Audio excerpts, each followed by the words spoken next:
Launch quickness is the product of the high-level pattern. Launch quickness means getting your barrel up to speed quickly, instantly. Earlier I explained that it's kind of the difference between a Corvette and a Volkswagen. Both of them will go 100 miles an hour, but the Corvette will get there quicker. That fact, launch quickness, is what separates what I teach from everyone else. It gives the hitter more time to read the pitch and therefore make better decisions and hit the barrel more often. We develop launch quickness by creating two pivot points and then stretch them against each other so that we get a sudden snap of the barrel, okay? The first pivot point is the hand pivot point. The barrel is turned perpendicular to the forearm. If it's a high pitch, it'll be turned like this. If it's a pitch down the middle, it'll go there. As you can see, the barrel is still perpendicular to the forearm. And if it's a low pitch, again, the barrel is perpendicular to the forearm. That is a very sudden, quick movement. Maybe not real powerful because the forearms aren't powerful enough to hit the ball out of the park by itself, but it's a very important element of launch quickness. Supinating the top hand, and then when you add your other hand, you add a little pronation to it, and when the barrel comes around, it's coming around a pivot point.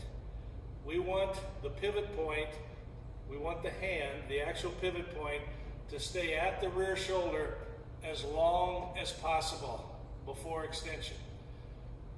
There are some pitches that you will hit and your hand has never left your rear shoulder.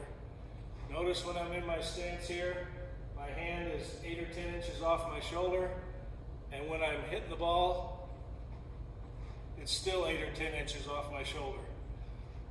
We're not always perfect, but that launch, that pivot, comes from a tight position. We don't pivot as our hands are pushing forward. We pivot and then the hands go forward if necessary, okay? So step one is to learn a hand pivot point. Step two is a rear leg pivot point, right? When I studied Barry Bonds, the distinguishing characteristic was the blur of his bat behind his head. He got his barrel up to speed behind his head, not out front, behind his head. So in order to get that barrel to blur out behind my head, it was real easy to establish the hand pivot point necessity. But when I had a good hand pivot point and was two-legged, I still couldn't get the barrel speed behind my head. And that's where I figured out it had to come from one leg. The one leg pivot point is also a very tight pivot. It's the ball of the rear femur that the body pivots about. It's not two-legged pelvic rotation. The ball of your rear femur is roughly the size of the knob of a bat. And when you're sitting on the ball of the femur, the ability to rotate or pivot off of that ball of that femur is way quicker than your ability to rotate your hips, okay?